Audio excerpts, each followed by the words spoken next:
Thank you, man. Politics in this country is crazy. You put things in perspective that even I didn't. The right is playing fast and loose with facts and scapegoating everyone under the sun, especially black and brown people. As a white man, I do not agree with this, and I am on my black and brown brothers and sisters' side. Fight the good fight. You know that I am part of the resistance. Let's fight the power. Our freedom of speech is freedom of death. We got to fight the powers that be. KBLA Talk 1580. We've got your black. Shine, flies, no time to waste while it's passing you by. Shine, flies, be patient, 'cause good things happen in time. We gon' get it right, we gon' get it right, we gon' get it right. We gon' get it right. Protests and anthems, yes, we chanting a movement of people. It's like we dancing to the ministry of. It's the energy of, in memory of them that we love. The trinity of the people, the peace, the power, the truth. We speak the powers even louder. We can say it blacker, we can say it prouder. A woman vice president that went to Howard. Now we talk helping black businesses, and our differences is magnificent. Bringing light to the void where the prisons is. I was told good life is where forgiveness lives. The ascension is to leave what's left behind and feed the seeds with deeds that bless the mind, caress the mind, and question justify with you and God in time. I best align. You are listening to and streaming A More Perfect Union on KBLA Talk 1580. I'm Dr. Nii-Quartelai, your host and chief White House correspondent. Oh, it has been a day at the White House, but that's all right because we live to fight another day. So do not despair. I'm in touch, and so you be in touch. Be sure to follow me on all the social media platforms at Dr. Nii-Quartelai. Just type in Dr. Nii-Q. You ain't got to remember all 19 letters of my name. You can just type in Dr. Nii-Q, DRNIIQ, and I pop right on up. Follow me on TikTok, on Instagram, on Substack, on the Spill app, all the things. And while you're at it, download the KBLA app to never miss an episode of KBLA Talk 1580. And for added measure, subscribe to A More Perfect Union podcast. Now, with that, you decide the good, bad, and ugly headlines of the day. Kicking us off, NPR reporting that the Pentagon restores web pages of Black veterans, Navajo code talkers, and others after outcry. That's right. The Pentagon has restored some of its web pages that highlighted Black veterans, such as Jackie Robinson, the Tuskegee Airmen, Vietnam-era Medal of Honor recipient Major General Charles Calvin Rogers, as well as the Navajo code talkers from World War II and the Japanese-American 442nd Combat Regiment. Two Defense Department officials not authorized to speak publicly told sources that these and others were taken down through a review of thousands of stories, photos, and videos meant to remove diversity, equity, and inclusion material in line with Trump administration's policy guidance. Earlier, a Pentagon spokesperson said in a statement, quotes, "Everyone at the Defense Department loves Jackie Robinson, as well as the Navajo code talkers, the Tuskegee Airmen, the Marines at Iwo Jima, and so many others. We salute them for their strong and in many cases, heroic services to our country, full stop. We do not view or highlight them through the prism of immutable characteristics such as race, ethnicity, or sex. We do so only by recognizing their patriotism and dedication to the warfighting mission like every other American who has worn the uniform." DEI, discriminatory equity ideology. That's what some people are calling DEI. They say it does the opposite. It divides the force, it erodes unit cohesion, and interferes with services' core warfighting mission. So which is it?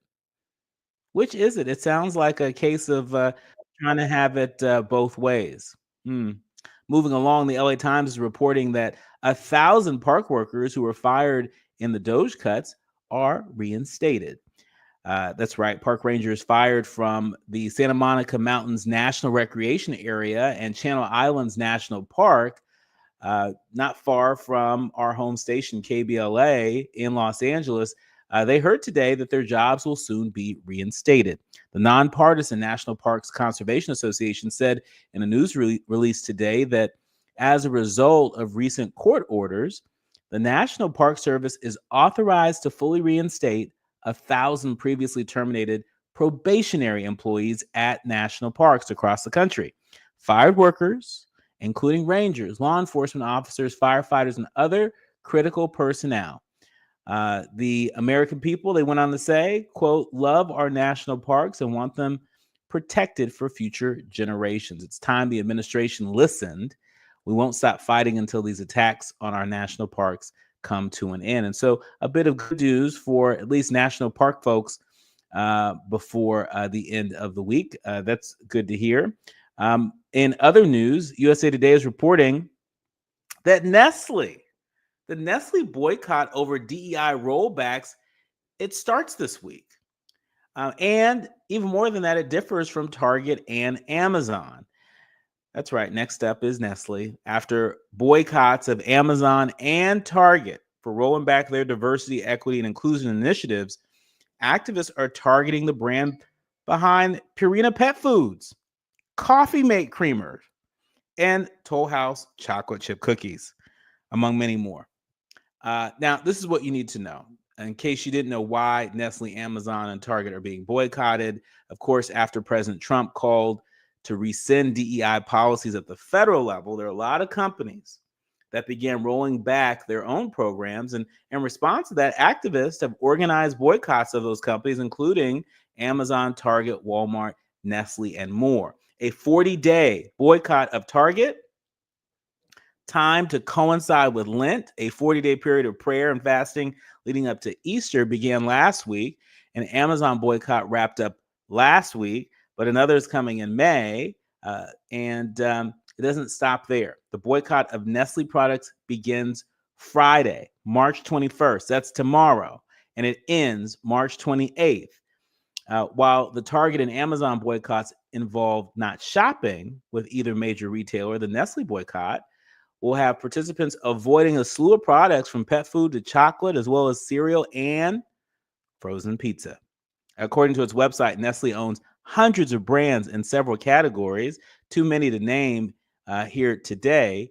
But March 21st is on and popping, and people are adding Nestle and Nestle products to the long list of, or the growing list, I should say, of companies that are being boycotted. When we come forward, we're going to switch gears a little bit. I'm delighted to welcome Kelly Sampson, who is a nationally recognized expert on the connection between racial justice and gun violence.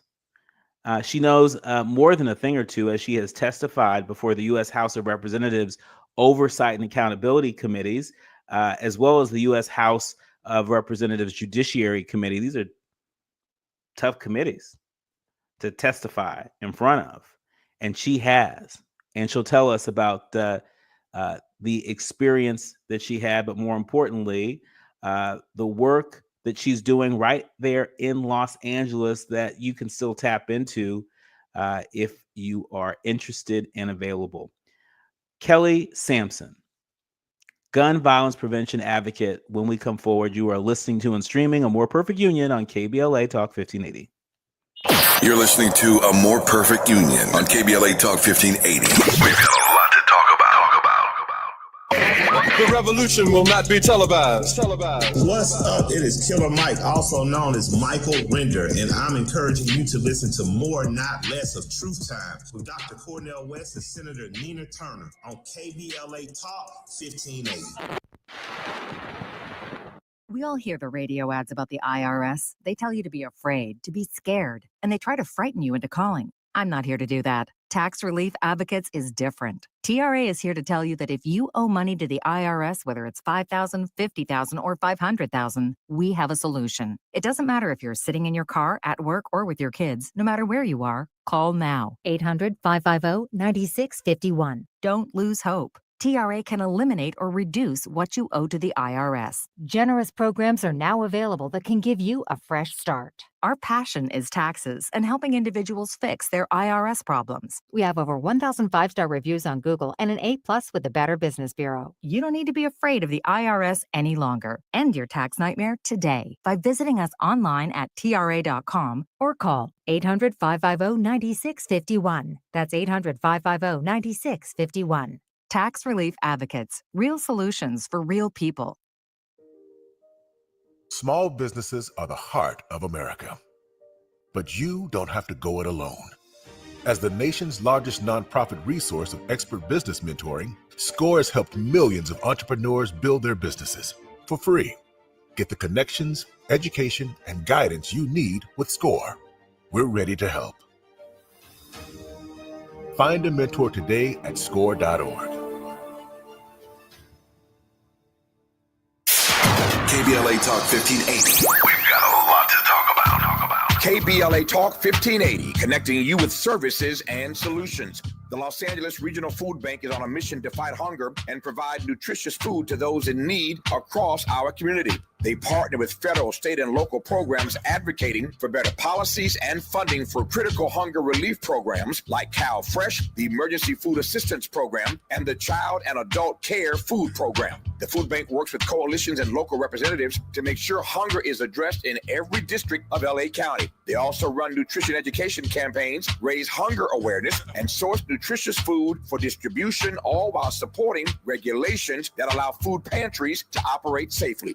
Want to help? Visit lafoodbank.org or call 323-234-3030 to volunteer or find a food bank near you. Together, we can ensure that no one goes hungry in Los Angeles County. This is a community call to action from KBLA Talk 1580. We have no permanent friends or permanent enemies. Only permanent interests. As we effort to build a more perfect union. You are listening to and streaming A More Perfect Union on KBLA Talk 1580. I'm Dr. Nii-Quartelai Corte, and really delighted to welcome gun violence prevention advocate Kelly Sampson to the show. Kelly has testified before the U.S. House Oversight and Accountability Committees, also the U.S. House Judiciary Committee. That is not an easy committee. None of them are easy committees to testify before, but she has in the name of preventing gun violence in this country. Kelly, welcome to the show. Thank you so much for having me, and thanks for talking about these issues. I know, all the work that you've been doing, so really appreciate it. We'll really appreciate having you here. First things first, you got a pretty big event that's coming up in Los Angeles tomorrow. Tell us all about it. And if it's not too late, how can people tap in? I'm so sorry. I think we mixed up our dates. The event was actually yesterday. But that doesn't mean that it's too late for people to get involved. Basically, my colleagues and I were hosting a summit for organizations that are doing work on the ground throughout California, both in the LA area, but also in the Bay Area, inland. And really what we were trying to do was talk about the big question, which is, where do guns come from? We know they don't grow on trees. And so ways to get involved, even though it may not be through that event, is you can always go to our website, bradyunited.org, and find out more there. And then also, there were so many organizations and people from all over the state. So I definitely encourage people to look at groups like Youth Alive, which operates in California, and other groups locally, and get involved, because that was the whole intent, was to bring people together in the state.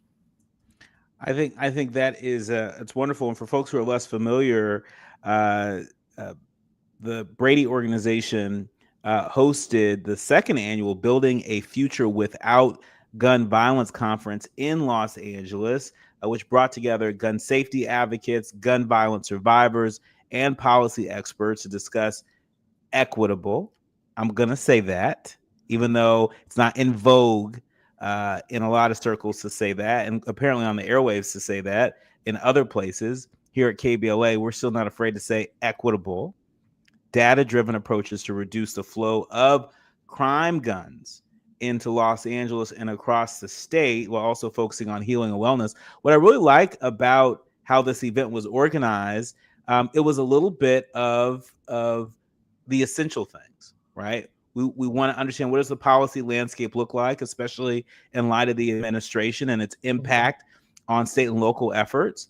But I love that you all didn't leave out the healing and wellness piece of this conference. Yeah. And as you said, gun violence has so many aspects to it. We have to talk about equity. We have to talk about policy, and we have to talk about where the firearms come from.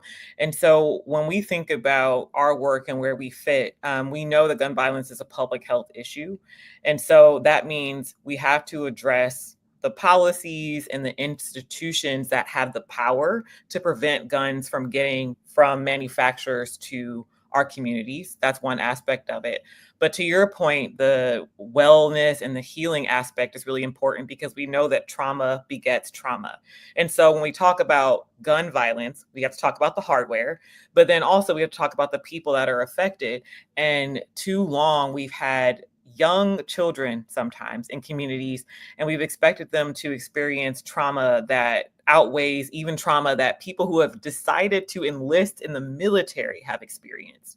And we've asked children, oftentimes Black and brown children, to experience that trauma and then act like nothing happened. And so a lot of the organizations that came to the summit really are embedded in their communities, and they're doing that work of building. And what Brady does, because we're a national organization with chapters throughout the country, is we really come alongside those organizations to bring in data, to bring in information to help them do their work.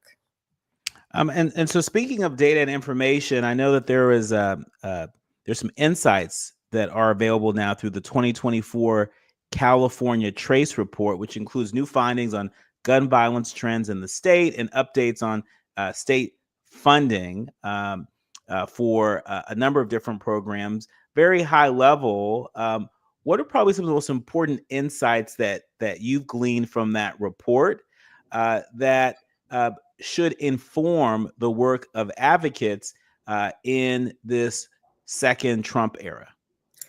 Yeah, I think there's a few big things that can inform people in this era. One big thing is that we know that despite whatever is happening at the national level, there are still a lot of things that the state and local governments can do. And so some of the things that we've talked about is making sure that your local city government or your county government continues to invest in community violence intervention groups and other groups that are local.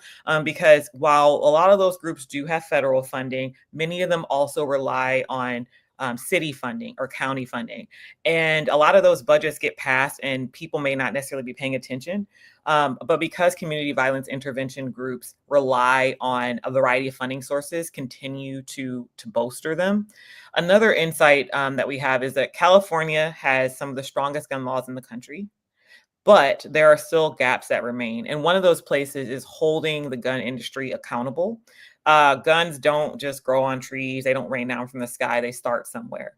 And oftentimes the patterns that we see is when you look at where the guns that are used in crime are coming from, they are often traced to particular gun dealers in particular communities. And we know that because 90% of gun sellers don't sell crime guns, the gun sellers that do sell crime guns are a particular group. And so it's important to continue to hold the gun industry accountable. And some of that happens at the policy level, which is what we're doing. And some of it happens through community. And so we actually have a gun store transparency project.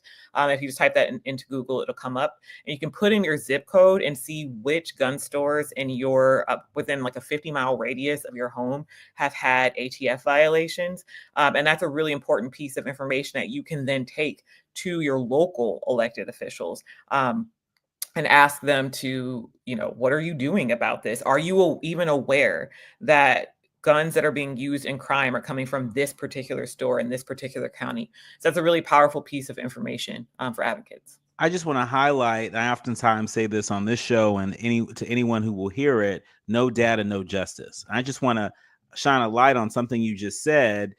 You talked about, these sort of ATF reports. And for people who are less familiar, alcohol, tobacco, firearms, that's become a position. The director position has become a political hot potato in recent years.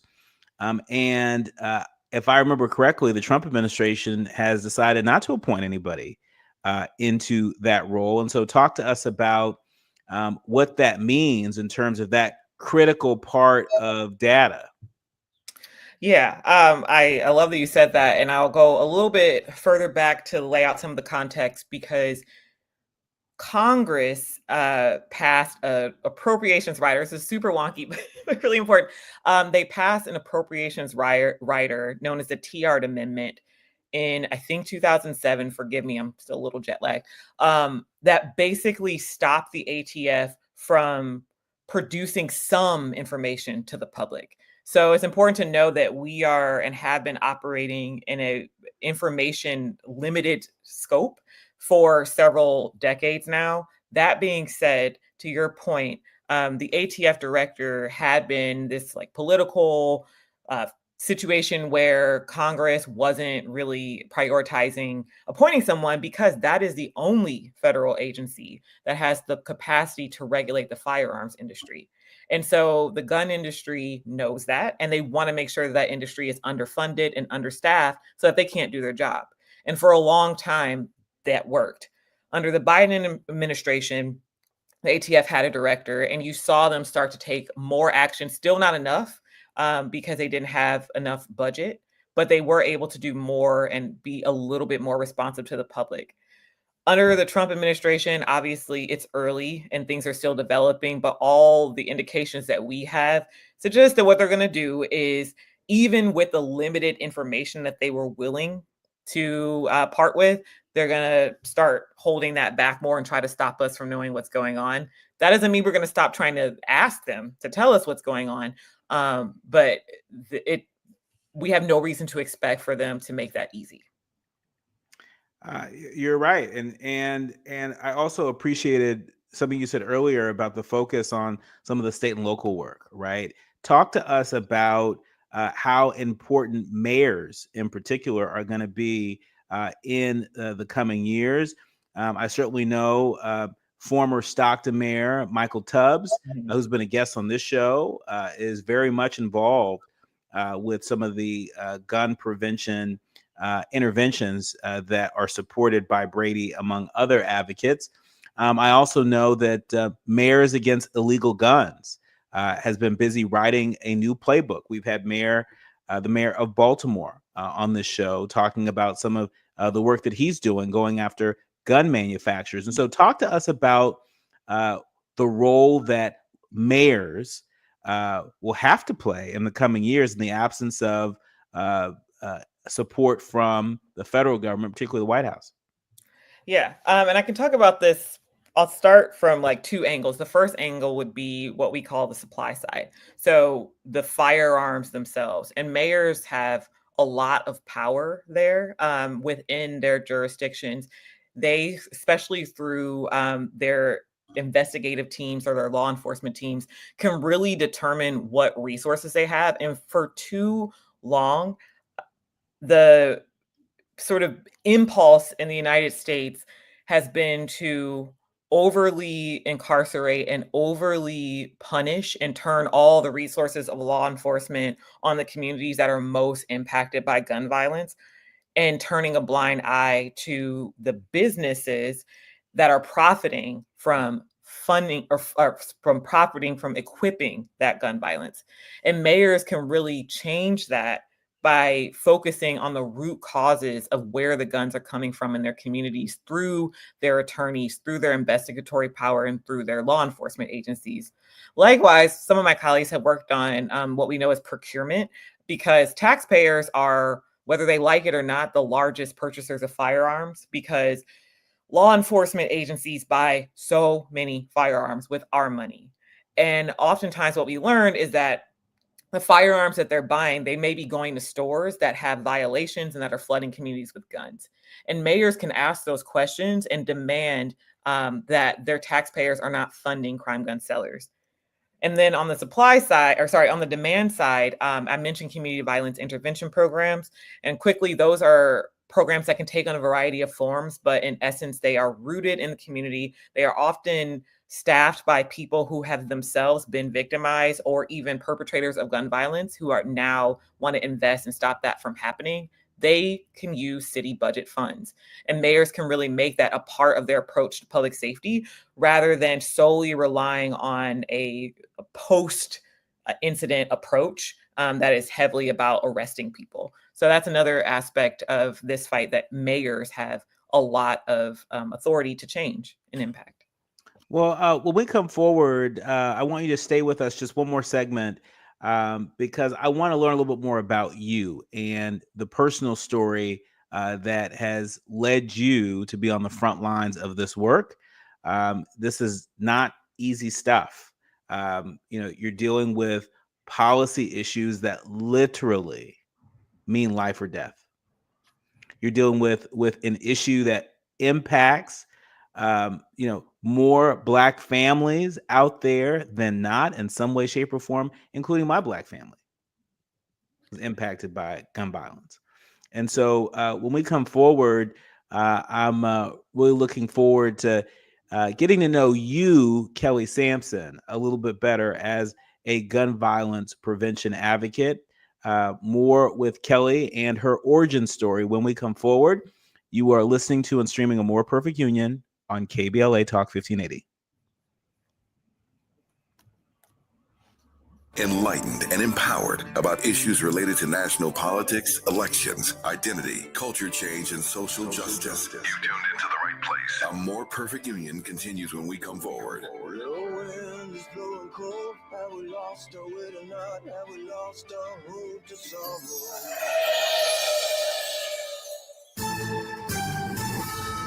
I'm Amber Payton with 4 Things You Should Know with BIN News. A bill to ban DEI initiatives at Ohio public colleges is moving closer to becoming law. The House passed an amended version of Senate Bill 1. It bans diversity, equity, and inclusion practices and strikes by faculty members. New York's highest court has struck down non-citizen voting in the city, ruling it unconstitutional. The law signed by Black Mayor Eric Adams in 2022 allowed non-citizens to vote in municipal elections. A civic group is calling for Kansas City manager Brian Platt's removal after a jury ruled he suggested staff lie to the media.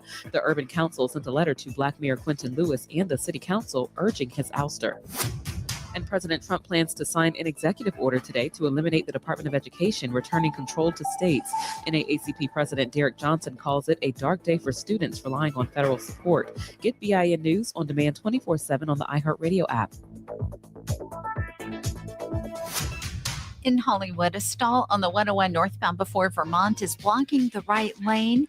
That drive is loading up away from the 5 ahead in Tarzana, 101 northbound before Reseda Boulevard. Another stall carpool lane blocked here with a backup away from Laurel Canyon. On the southbound side of the 101, this is at Vineland, Universal City area. That's a crash. Middle lanes are blocked. And delays are slow out of Sherman Oaks, getting away from the 405. It's also a tough drive in Corona, 15 southbound, leaving the 91 freeway. Delays taking you ahead towards Wyrick Road. Imagine a photograph of your favorite place in California. Then right in the middle of it, one piece of litter. Litter has no place in our lives, not one piece. Together, let's change that. Clean California. Zero litter is the goal. CleanCA.com. This is the KBLA Sports Minute with Ray Richardson. The Lakers will have to play tonight's home game against Milwaukee without Luka Doncic. Doncic has a sprained right ankle. He played 32 minutes Wednesday night, and the Lakers win over Denver. The Lakers want Doncic to sit out tonight to avoid further injury in a back-to-back game. LeBron is also out tonight. No word yet on LeBron's status. LeBron has been out since March 8th with a groin injury. The UCLA men's basketball team plays their first game tonight in the NCAA tournament. The Bruins, a 7th seed in the Midwest Regional, face number 10 Utah State in Lexington, Kentucky. 6:25 p.m. tip-off on TNT. Casey Wasserman, the agent for hip-hop superstar Kendrick Lamar, said the Compton native will play a major role in the opening ceremonies for the Summer Olympics in LA in 2028. The opening ceremonies are scheduled for July 14th at SoFi Stadium. No debates, no speculation, just the info you need. That's your KBLA Sports Minute. I'm Ray Richardson. More news, opinions, and conversation when we come forward on KBLA Talk 1580. At the tone, please record your message.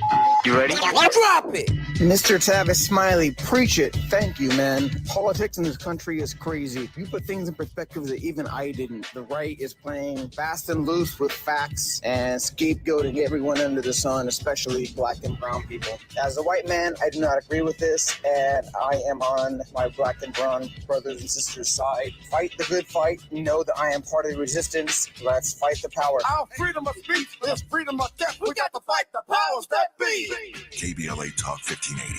We've got your black.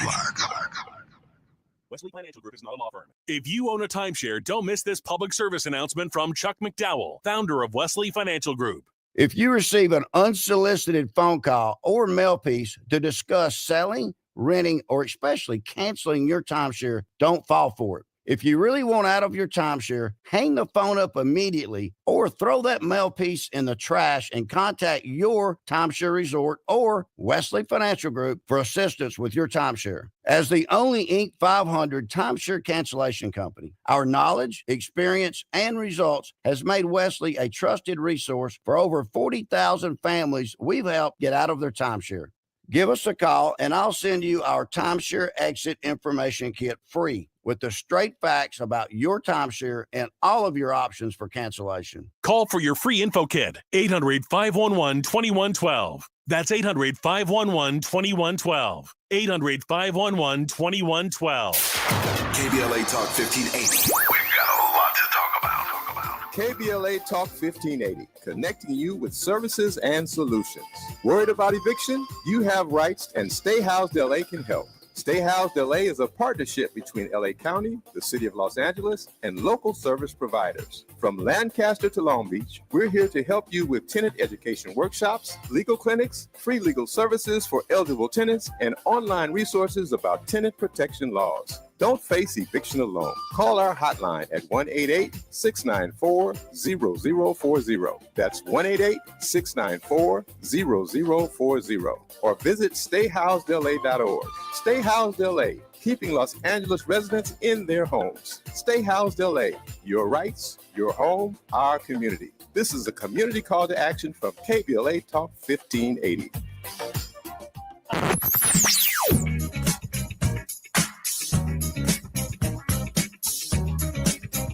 This is KBLA Talk 1580. Talk radio. That's music to your ears. We're unapologetically progressive. KBLA Talk 1580. Hit me! National news of consequence, informed opinion, and analysis beyond the headlines. You're listening to A More Perfect Union on KBLA Talk 1580. You're listening to and streaming A More Perfect Union on KBLA Talk 1580. I'm Dr. Nii-Quartelai Corte, and she is Kelly Sampson. She's a gun violence prevention advocate who is affiliated with the Brady Gun Violence Prevention Organization. We were just talking about the Building a Future Without Gun Violence program that's been organized and some of the insights that's been gleaned from that. But I want to transition the conversation and learn a little bit more about who you are, Kelly Sampson, as an agent of change. I oftentimes tell my students at Pepperdine that if you want to change, you can't change nothing if you don't first understand who you are as an agent of change. And so tell us a little bit about your origin story. This is so funny. It's just such a different role than what I normally play, which is talking about the issues. So when I think about what would be my origin story and why I'm doing this work today, I think it goes back to my hometown. I am a Detroiter. I was born and raised there. And it's a beautiful city. I know I'm out in LA, so I don't know what perceptions people have of it. Oftentimes, so when I talk to people, they have a perception of it being, well, this has changed in recent years, but people will often have a perception of it being like a very dangerous place. And that's partly true, or it was partly true in the 90s, but it's also a beautiful place. We have Motown, we have great food, we have great people. Anyway, to the extent that that was true when I was growing up, it was sort of just like part of the background of my childhood, gun violence and trying to avoid gun violence and sort of reacting to it. And it played into the way that my parents raised me, and all of that. So that was sort of in the background. But when I went to law school, I just had a vague idea of like, I want to do something good with my law degree. And I didn't really know what that was because there's so many issues.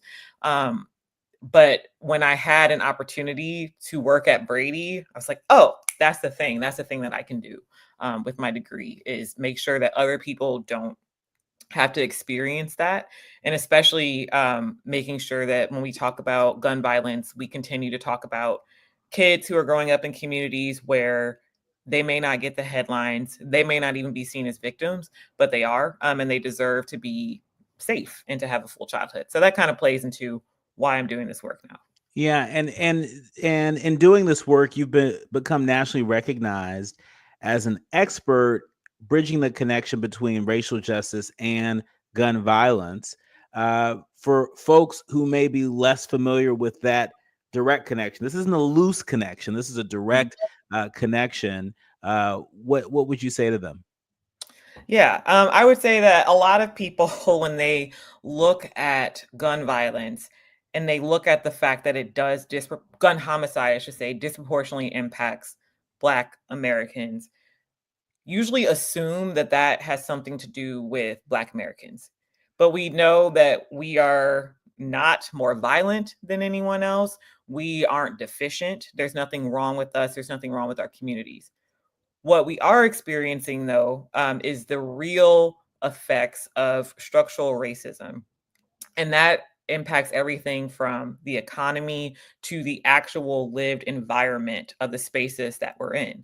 And there's study after study showing that if you deprive people of resources that they need, but you flood their communities with firearms and you traumatize them, violence results. And it doesn't matter what color they are. And we've seen studies even in affluent communities, for example, that when you have a mass shooting in a community that has every single resource, following that mass shooting, you see economic decline, you see rates of substance abuse rise, you see all the things that you see in communities that suffer persistent gun violence, because that is the root cause. It just so happens that we as a community experience those root causes at higher rates because of structural issues.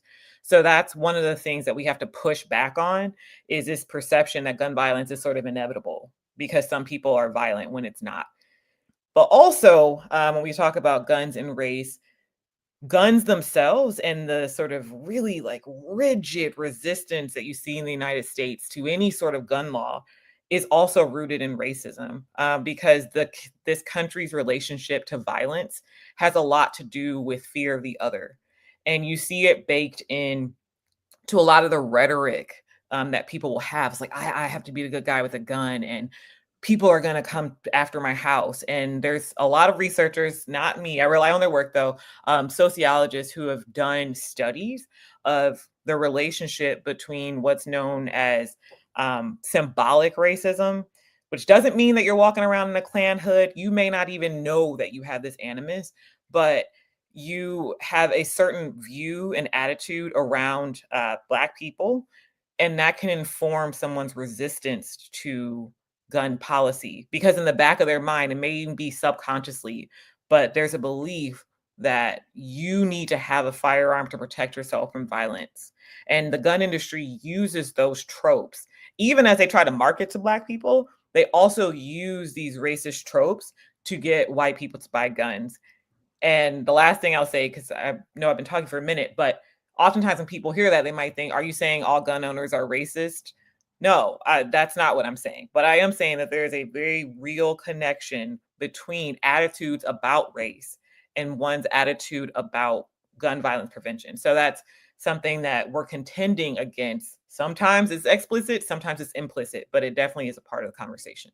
I think I saw a headline maybe about a year ago. It might have been a piece by our friend Erica D. Smith, formerly with the LA Times, now at Bloomberg, that was talking about the sort of rise in gun ownership, particularly among Black women. You know, while it's clear to me that Brady has been in on the front lines of work doing gun violence prevention. I don't see your prevention work at odds with responsible gun ownership. Well, what say you to folks who are listening, who have strongly been considering leaning into responsible gun ownership, if not for anything, to protect their families? Yeah, and you're right to name that. We're not at odds with that. I will say, though, that when we hear oftentimes people, one of the biggest motivating factors is people's fear, and they want to be protected. But we also know that oftentimes that fear is usually of someone outside, whether it's, someone who's going to harm you because of race or because of your things. But statistically speaking, when you bring a gun into your home, that gun is most likely going to be used either to hurt you or someone in your family, whether it's by suicide or an unintentional shooting. So if your desire is to protect your family, really, really make sure you understand the risk of that. That doesn't mean you can't do it, but just make sure you're really knowing what you're doing. And to that point, we actually have an in-family fire program. If you Google that, it'll come up. And that's our program where we actually work with gun owners to encourage safe storage practices, because when guns are in homes and they are not safely stored, that's where a child may get access to it, or a person who is going through a mental health crisis may get access to it. And gun suicide is a huge issue. And for a long time, it didn't really impact our community as much. But the rates of gun suicide are rising for Black people. And so if we are going to start increasingly having firearms, then we may be at increased risk for gun suicide. And so I think to your point about responsible gun ownership, that is real. Just make sure that you really get educated on that. And like I said, we have resources for that, because a lot of people, and I've talked to people who have experienced gun suicide, have said, like, I never thought that would happen in my family, but they found the gun in the closet. And so rather than being the person who has to experience that, take a step to make sure that you store your firearm safely. And in some places like California, there are actually laws about that. I realize that I should have named that. So that also is a part of owning a firearm, at least in this state. Well, the work that you do, the mission of your work, is so very important. It's important to me. My family was one of those families that was impacted by gun suicide. I'm so sorry. And it is something that changes everyone that's involved, everyone in its path. It changes whole families, whole communities.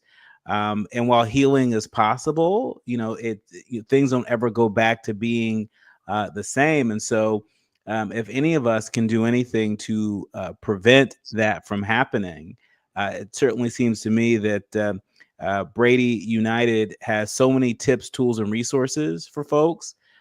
People can engage with other organizers in their neighborhood, in their home state, and in other places across the country. It is critically important work. Gun violence isn't something that's just happening over there. Gun violence, unfortunately, is closer than we think.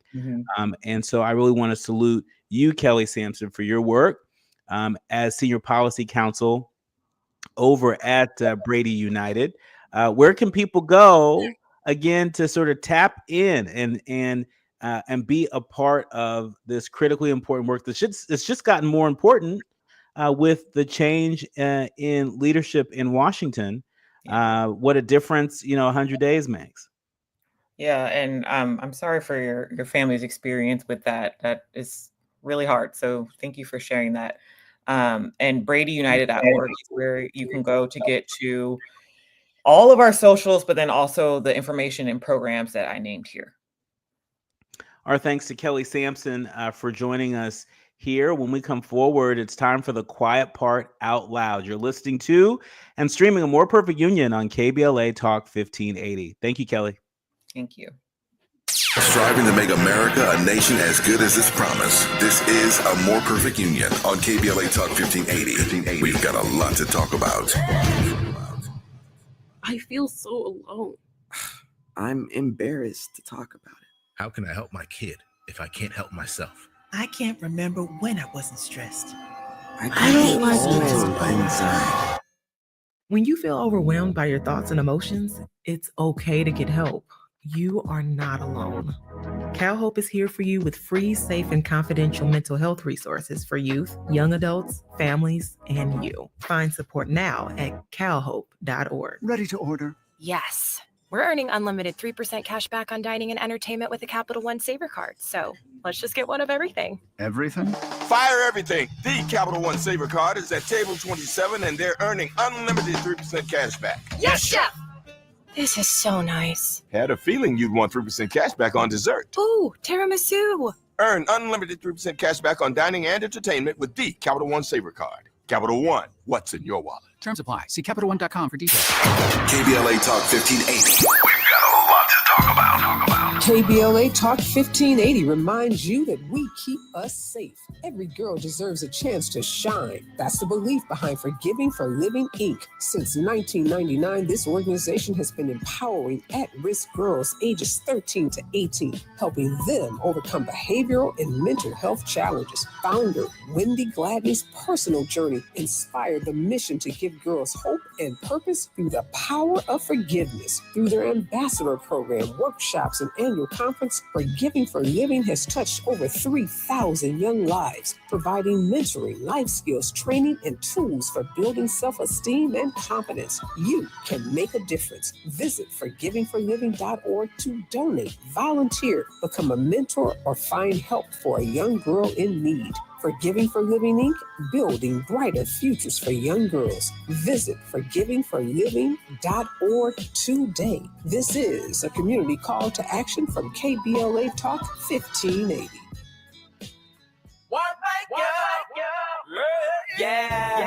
The California Crusader newspaper would like to thank all of our subscribers for their support throughout the years, proudly serving the South Los Angeles and South Bay areas for more than 40 years. The California Crusader is a multicultural, Black-owned, adjudicated newspaper that focuses on providing newsworthy information to the people in our community. We're constantly looking for ways to assist businesses in our community to connect with our subscribers. We provide low-cost, effective ways to promote your business with our reasonable and affordable advertising rates. You can participate by suggesting, sharing, and submitting your stories on the California Crusader newspaper Community Share Facebook group page, or visit our website at cal-cruise-news.com. That's cal-cruise-news.com. Then click on the Submit Now button located on the top right corner of the homepage, or text CCN to 42828. Again, text CCN to 42828. The California Crusader newspaper, working together to build a better community for our future. Subscribe today. Notable journalists, industry leaders, lawmakers, change makers, tastemakers, and you. Working to build a more perfect union on KBLA Talk 1580. You are listening to and streaming A More Perfect Union on KBLA Talk 1580. It's about time for the quiet part out loud. I saw this headline in the New York Times and absolutely had to share it with you. The headline read, "What Republican Men Think About Trump and Masculinity." This timely Times article that came out a few weeks ago made the point that President Trump's reelection seemed to mark a cultural turning point on gender, a backlash to Me Too and other progress for women's rights, and a return to a time when men could be men. You see, his campaign told men that they had lost their status in American society and that Trump and the Trump administration, more specifically, would restore it. Vice President J.D. Vance reiterated the point at a gathering of conservatives last month, saying, quotes, "Don't allow this broken culture to send you a message that you're a bad person because you're a man, because you like to tell a joke, because you like to have a beer with your friends, or because you're competitive. It's a message that many Trump voting men want to hear. Republican men are more likely than others to agree that Americans have negative views of manly men. Nearly half say that's true compared with a quarter of people overall, according to a Pew Research Center survey conducted during the campaign, findings that have been reflected in other polls. But survey data, academic research, and interviews with Trump voting men suggest that most, well, they don't want to return to a more traditional masculinity either. One that requires men to be aggressive, dominant, or even stoic. Instead, they want Americans to have a different take on masculinity, one that is positive instead of negative, and broad instead of narrow. Overall, respondents were more likely than not to say that American society places too much emphasis on traditionally masculine traits like physical strength and risk-taking. A majority thought that there wasn't enough emphasis on being caring or open about emotions. And a majority, including Republicans, said that certain behaviors by men were unacceptable, like talking about women in a sexual way, drinking too much, or throwing a punch. That's not always the message from the president, who's been found liable for sexual abuse, said that he'd, quote, protect women, whether the women like it or not, and was instrumental in ending abortion rights nationwide, or for members of his administration or right-wing influencers for that matter. The president is delivering results to improve the lives of women across the country. That's what Anna Kelly, a White House spokeswoman, including hiring female senior staff and through executive orders. That's what she said. That's what Anna Kelly said about his orders to expand IVF access and ban transgender women from participating in women's sports. Remember, 53% of Republicans and folks that lean Republican are more likely to rate themselves as highly masculine compared to 29% of Democrats and folks that lean Democrat and 42% of all men. Make no mistake about it, hypermasculinity is an issue. And it is informing the way that the new swing voter votes. Democrats and anybody that is pro-democracy cannot afford to ignore this. And speaking of men that we shouldn't be ignoring, Alpha Phi Alpha has issued a strong condemnation of President Trump's executive order to dismantle the Department of Education. We were just talking about this last hour with our guest, Dr. Jonathan Collins, a political science professor over at Columbia University.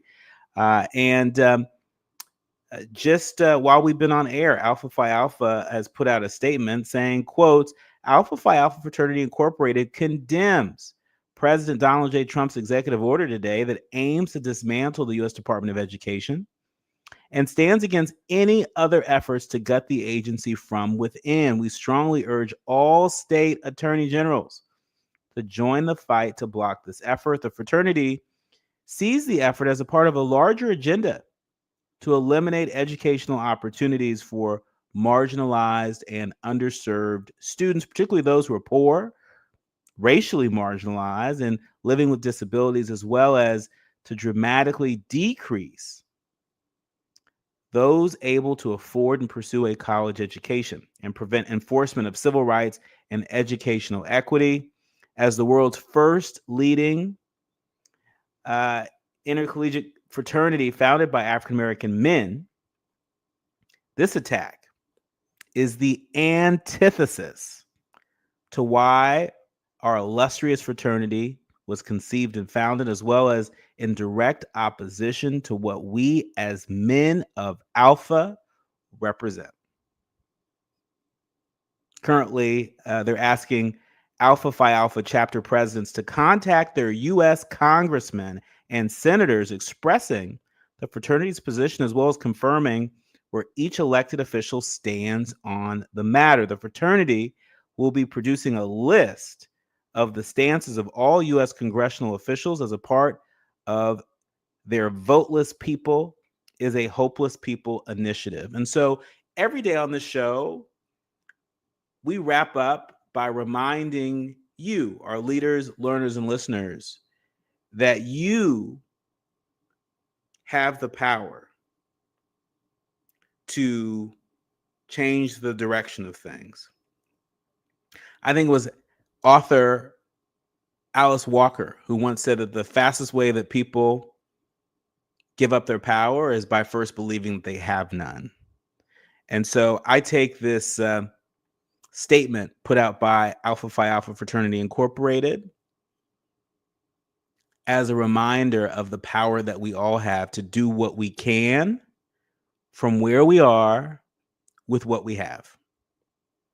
And so I want to salute the brothers of Alpha Phi Alpha Fraternity Incorporated for taking this important step, for getting lawmakers on the record, and for encouraging us all to do what we can from where we are with what we have, particularly their chapter presidents, to get our public officials on the record about it. The work of the U.S. Department of Education is too important. It's too important to our communities. It's too important to kids living with disabilities. It's too important to kids who are English language learners. It's too important to young people who are neurodivergent. It is too important for too many students out there, including those in the nation's second largest school district, the Los Angeles Unified School District, where our home station is located. And so we'll have to leave it there. My thanks to the Village that helps us produce a more perfect union each and every day. Our executive producer, Tavis Smiley, our sound engineer, Andy, our show producers, Faraji, Kim, and Art, and of course, each and every one of you. I'm Dr. Nii-Quartelai Corte, and you've been listening to and streaming A More Perfect Union on KBLA Talk 1580.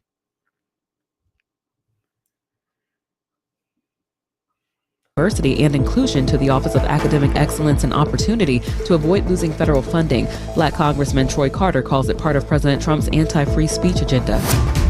A maintenance technician is suing over safety concerns he raised before